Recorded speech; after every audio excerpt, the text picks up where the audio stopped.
Prenez soin de vous avec le groupe Vive et votre programme La Santé d'abord. Groupe Vive, entrepreneur du mieux vivre. Bonjour à tous, soyez les bienvenus sur le plateau de La Santé d'abord, l'émission qui préfère prévenir plutôt que guérir. Et aujourd'hui, nous allons parler des super pouvoirs de nos intestins et plus exactement de notre microbiote. Un terme, c'est vrai, très à la mode en ce moment, mais savez-vous exactement ce qu'il signifie et surtout quel est son lien avec l'apparition de certaines maladies? Microbiote, muqueuse intestinale et immunité, on en parle aujourd'hui sur le plateau de La Santé d'abord.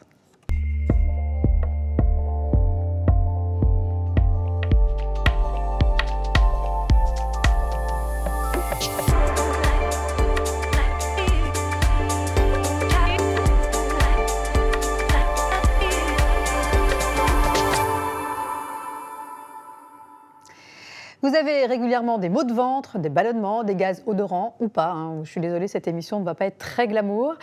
Ou encore vous souffrez de dépression chronique, de maladies de peau, d'allergies, de maladies auto-immunes ou encore de maladies neurodégénératives type Parkinson ou Alzheimer. Et si tout venait de vos intestins. Alors c'est vrai, le lien n'est pas forcément évident, mais grâce aux dernières avancées de la recherche dans ce domaine, nous commençons aujourd'hui à mieux comprendre l'importance d'avoir un écosystème intestinal en bonne santé. Mais déjà, comment le savoir et surtout comment le prendre en charge en cas de dysfonctionnement? Eh bien, ça, c'est justement l'une des spécialités, parmi d'autres, de mes deux invités. Maude Gabriel, bonjour. Bonjour Véronique. Alors, vous êtes naturopathe et micronutritionniste à Lyon. Oui. Docteur Laurent Fogel, bonjour. Bonjour Véronique. Merci d'être venu nous voir sur le plateau de La Santé d'abord. Je rappelle que vous êtes médecin et praticien en médecine fonctionnelle. Merci à tous les deux d'être sur ce plateau. Alors avant de vous faire voyager au cœur de notre microbiote et de ses nombreuses peuplades, vous allez voir qu'il y a du monde dans nos intestins, eh bien je vais vous faire voyager à Lille. Et oui, c'est aussi assez exotique. Nous sommes allés interroger quelques Français sur ce sujet. C'est un reportage de Mathieu Guillot.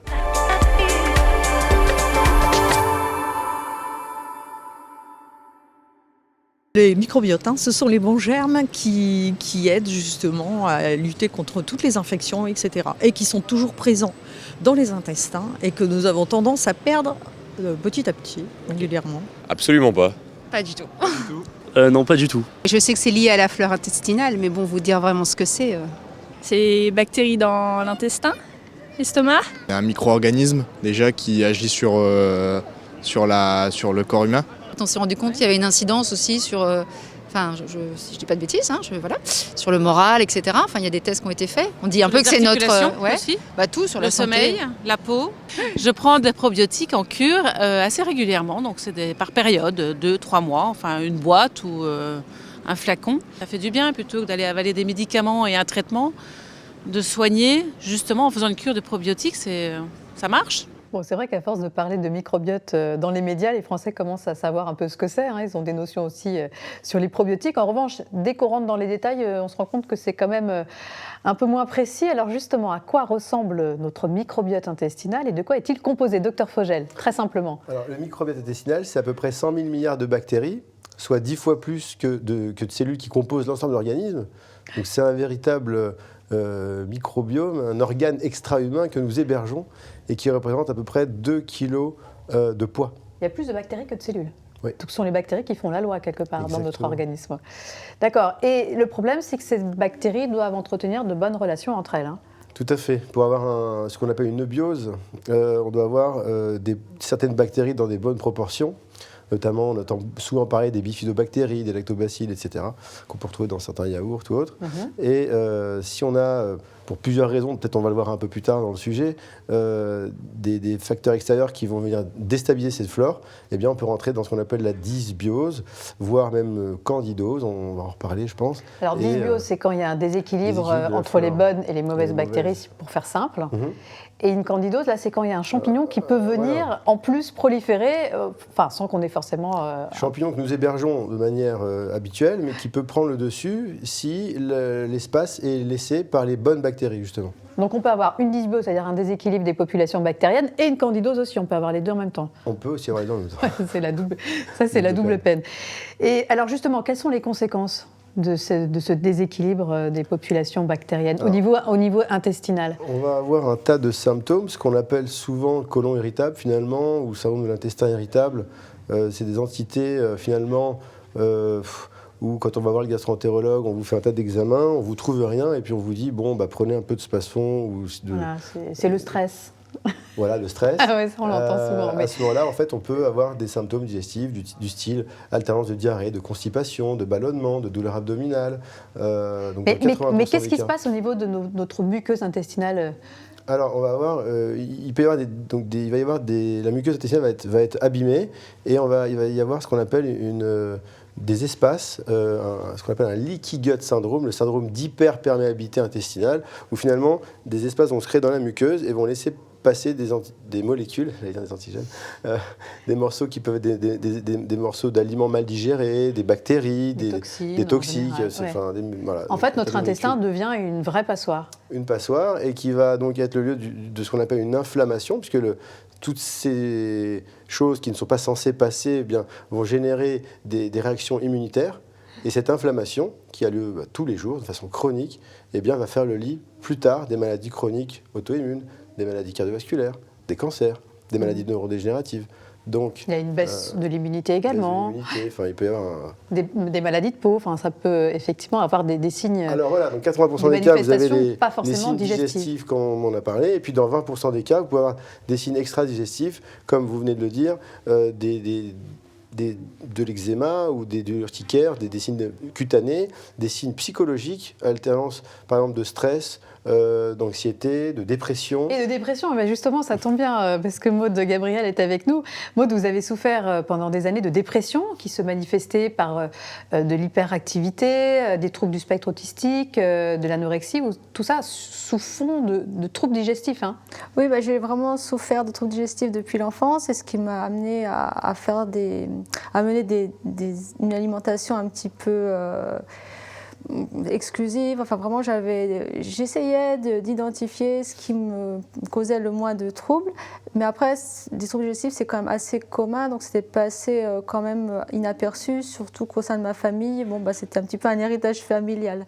Donc c'était normal, cette famille, c'était normal d'avoir de pas bien digérer, de souffrir de ballonnement, etc. Tel. Et puis, vers mes 11 ans, en fait, suite à une grosse gastro-entérite, en fait, j'ai ressenti un réel apaisement, aussi bien psychique que physique.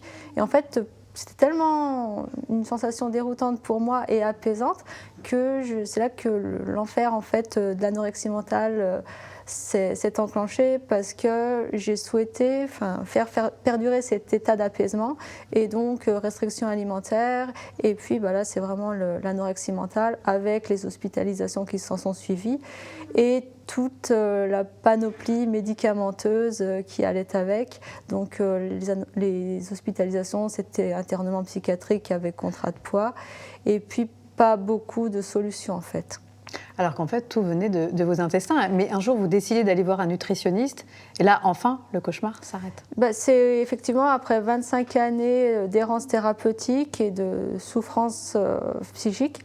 En fait, les périodes de dénutrition cumulées à toutes les médications que j'ai dû prendre pendant 25 ans, ça a fini par engendrer le fameux effet cocktail, et les douleurs chroniques, en fait, elles sont digestives chroniques, elles ont basculé elles ont pris un caractère aigu, et donc je suis allée consulter un diététicien pour recevoir des conseils alimentaires, parce que je ne digérais absolument plus rien. Et ce fameux diététicien, il m'a proposé un régime d'éviction du gluten et des laitages sur 3 mois. Et en fait, c'est en l'appliquant strictement ce régime, en 5 jours, c'est vraiment mon brouillard mental qui s'est totalement évaporé. Bon, après, pour résoudre les intestins, là, j'ai dû me tourner vers la micronutrition, parce que la nutrition classique s'intéresse aux répartitions glucides, lipides, protéines.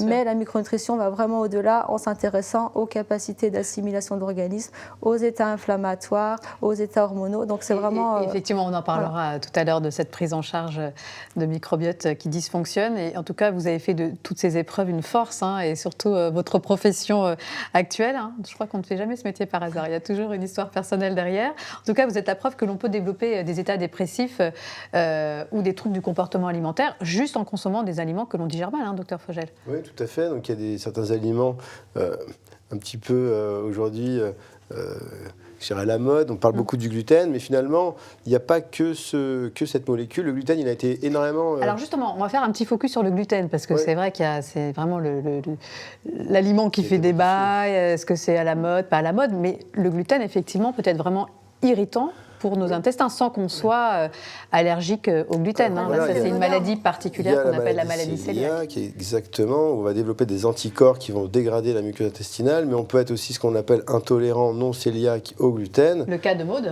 Voilà, probablement. Donc, et effectivement, faut savoir que le gluten a été extrêmement modifié ces dernières années.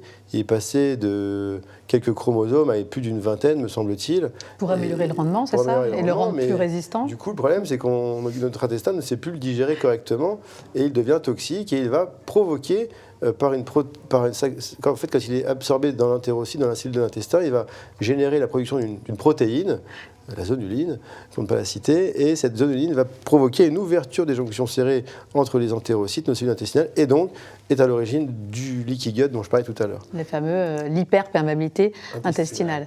Ce gluten, on le rencontre dans quel aliment essentiellement, Maud? Surtout les céréales, il y a un petit truc mnémotechnique, sabot, seigle, avoine, blé, orge. Le blé, l'orge, l'avoine, voilà. Le seigle, oui. Et effectivement, il y a le gluten, mais il y a aussi les produits laitiers qui peuvent être aussi irritants pour la muqueuse intestinale. Maud, vous avez arrêté les produits laitiers, je crois, aussi. Oui, c'était vraiment sur les conseils du diététicien.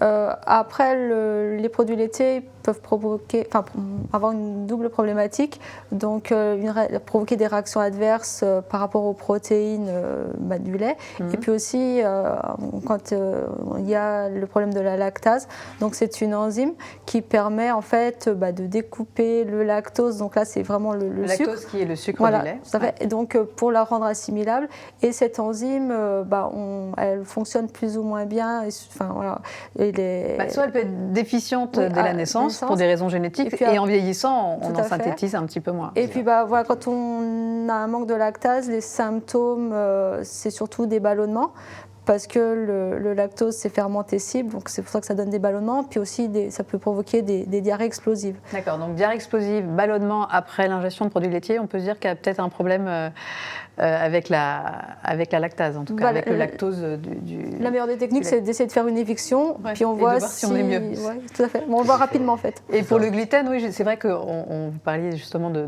du gluten qui peut être inflammatoire au niveau de la muqueuse intestinale, mais c'est vrai que dans le gluten, il y a glu, et c'est vraiment ça fait une sorte de colle au niveau de l'intestin, et ce qui va provoquer cette inflammation, avec aussi tout un tas de troubles digestifs, de ballonnements, de gaz, etc.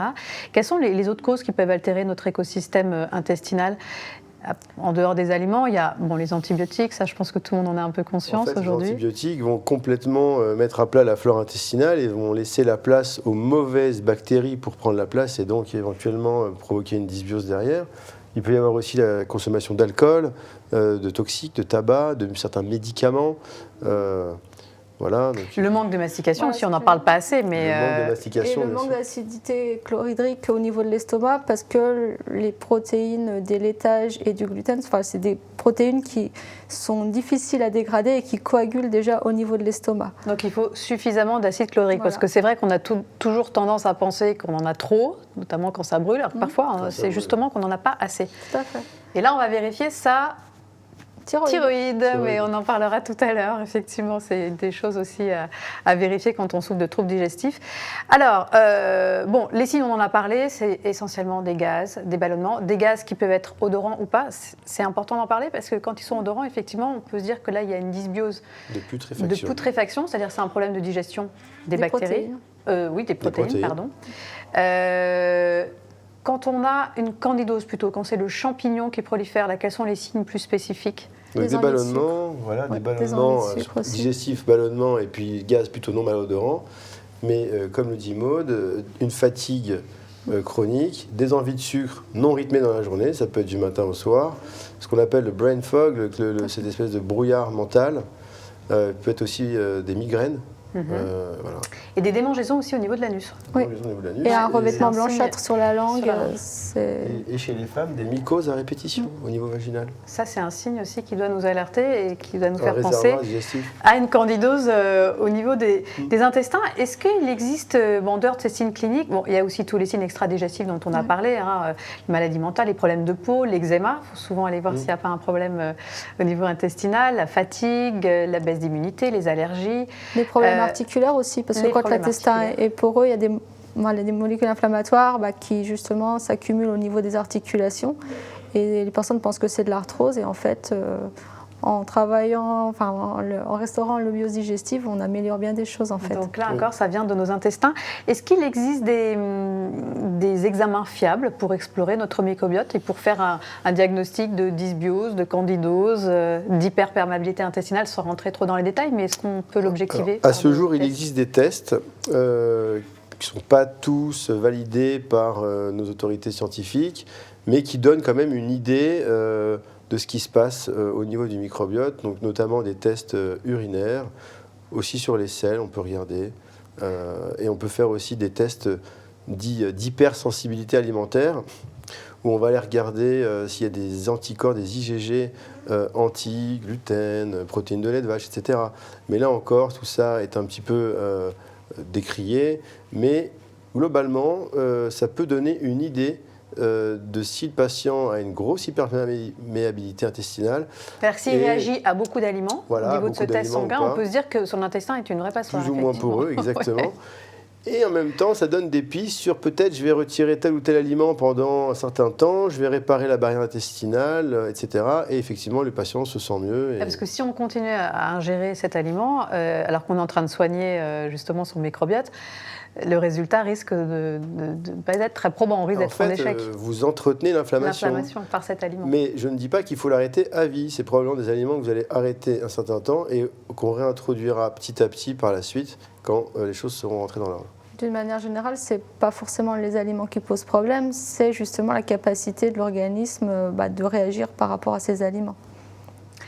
Alors, comment améliorer son microbiote? Je pense qu'on a bien compris l'importance d'avoir un microbiote en bon état, mais comment au quotidien cultiver ce jardin intérieur pour éviter que les mauvaises herbes viennent en gâcher l'harmonie et la sérénité? Oui, ce microbiote me rend très poète aujourd'hui. Alors, le premier conseil que je pourrais donner à tout le monde, à tous ceux qui nous regardent, c'est de mastiquer. Parce que bien souvent, on mange beaucoup trop vite, on oublie de mastiquer, et la mastication fait que plus tard dans le système de la digestion, les molécules alimentaires vont être complètement dégradées. Voilà. Première chose, la mastication. Et puis ensuite, manger varié.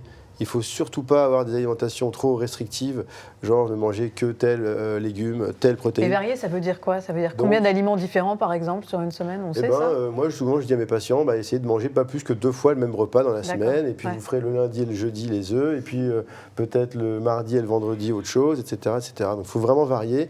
Les légumes de saison, pas trop de fruits, parce que les fruits, c'est une source de fructose, c'est du sucre. Donc, on va donner à manger aux candidats. Donc, un fruit, pas plus par jour, me paraît amplement suffisant. Ce qu'on a oublié de dire, effectivement, c'est que le candidat, ce fameux champignon, se nourrit de sucre. Donc vous allez avoir envie de manger du sucre. Et le problème, c'est que vous entretenez ce candidat, ce champignon. Voilà. Donc un fruit par jour. Moi, je dis pas plus qu'un fruit par jour. Des légumes pour le reste du temps. Beaucoup de poissons gras. Donc les 5 fruits et légumes par jour, en fait, c'est 4 légumes pour un fruit. Pour une portion de fruits. En tout cas, moi, c'est ce que je recommande vivement. Et une portion de fruits, c'est quoi? C'est 2 clémentines, par exemple? C'est une barquette de framboises? Voilà. Et puis alors, à la fin du repas, pas n'importe quand dans la journée. Oui, ça, on en avait déjà parlé dans une autre émission, effectivement, pour ne pas avoir des pics de glycémie toute la journée. Alors, en prévention ou en cas de prise d'antibiotiques, certains vont également faire des cures de probiotiques sur les conseils de leur pharmacien ou de leur médecin, parce que de plus en plus de gastro-entérologues en prescrivent. Mais savez-vous déjà ce qu'est un probiotique, comment il fonctionne et sur quels critères faut-il le choisir? Notre reporter Pierre Emco est allé mener l'enquête auprès d'un pharmacien parisien et d'un chercheur de l'INRA. Regardez.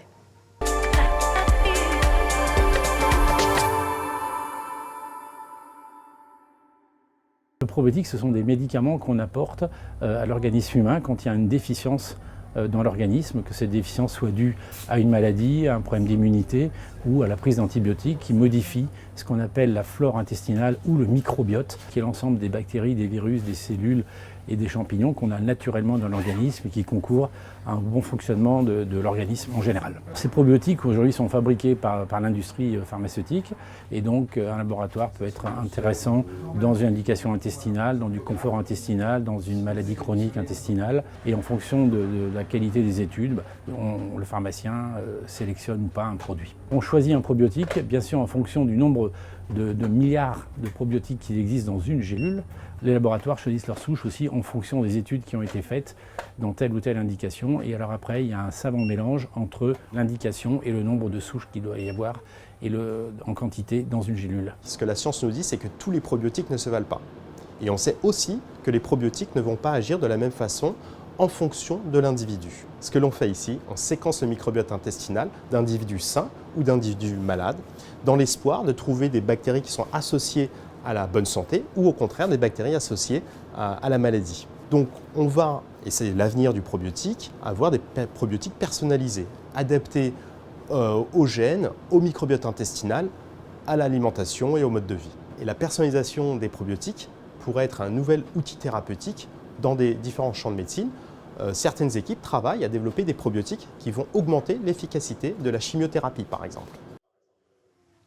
Ouais, donc voilà, hein, la recherche progresse vraiment à grands pas dans ce domaine. Précisons quand même que ces probiotiques prescrits à des patients sous chimiothérapie, par exemple, ne sont pas en vente libre dans les pharmacies. Hein. C'est vraiment des produits très spécifiques, c'est des souches vivantes de bactéries, ça coûte cher. Et autre précision aussi, les probiotiques de façon générale viennent surtout créer un climat propice au développement des bonnes souches bactériennes que votre maman vous a transmis à la naissance.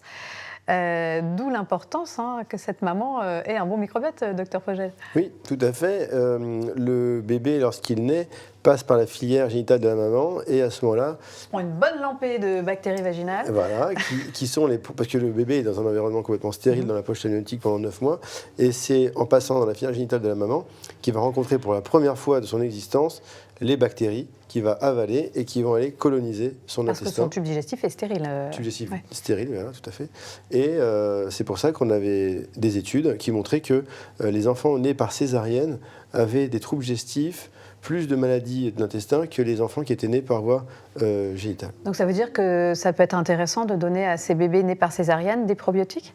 Parce qu'en fait, du coup, l'ensemencement de leur tube digestif se fait par la flore de la salle d'opération, voilà, des mains du chirurgien. Oui, des mains du chirurgien. Mais il y a des maternités maintenant qui prennent de la sécrétion vaginale de la maman et puis qui vont tartiner un petit peu le nez, la bouche du bébé. Ouais, c'est bien. Ouais. Donc des probiotiques, ça peut être utile. Importance aussi des prébiotiques. On commence à en parler, Maud. C'est très important de nourrir cette bonne flore intestinale. Oui, et en plus, les prébiotiques nourrissent les probiotiques. Et en plus, c'est intéressant pour la sécrétion du mucus. Donc le mucus, c'est une substance en fait, qui recouvre toutes nos muqueuses et qui sert un peu de site d'ancrage aux probiotiques, aux bactéries. Alors, on les trouve où, ces prébiotiques ? Surtout dans les fibres en fait, alimentaires. Donc, on revient à l'alimentation qui doit être adaptée pour entretenir notre équilibre digestif et intestinal en particulier.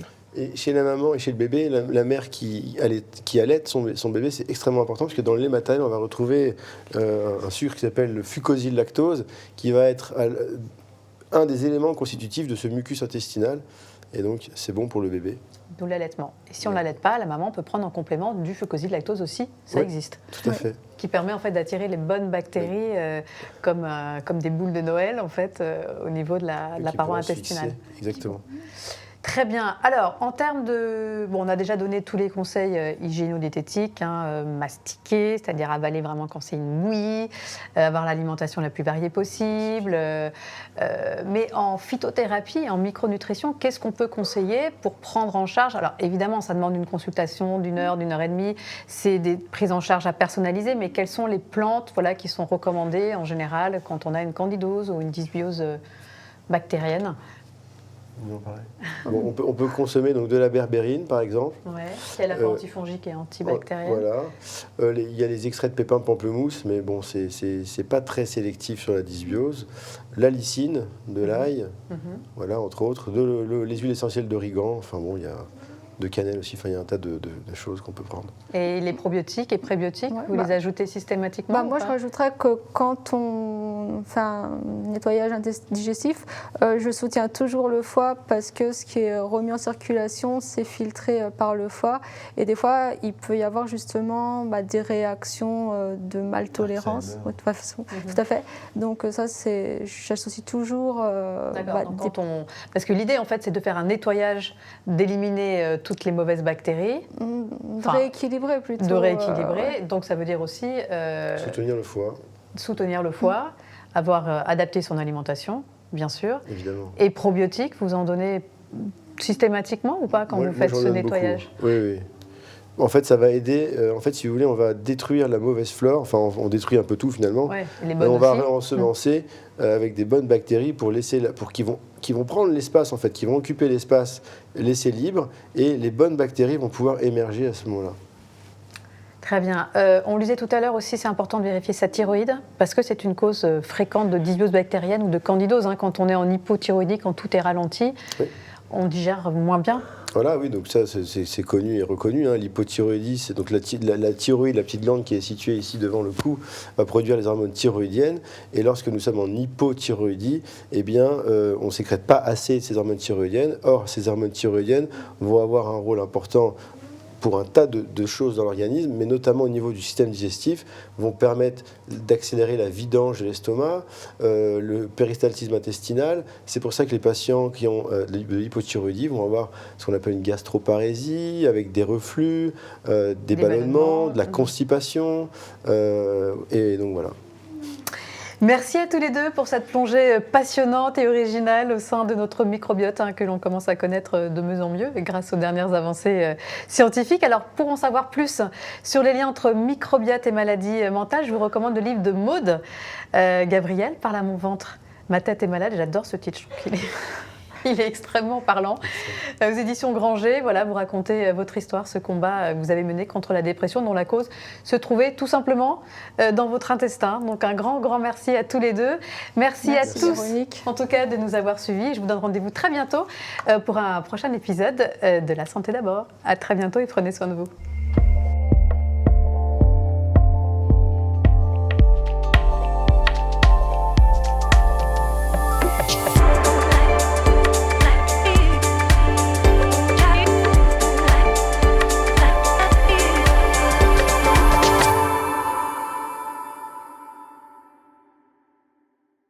Le groupe Vive vous a présenté La Santé d'abord, le programme qui prend soin de vous. Groupe Vive, entrepreneurs du mieux vivre.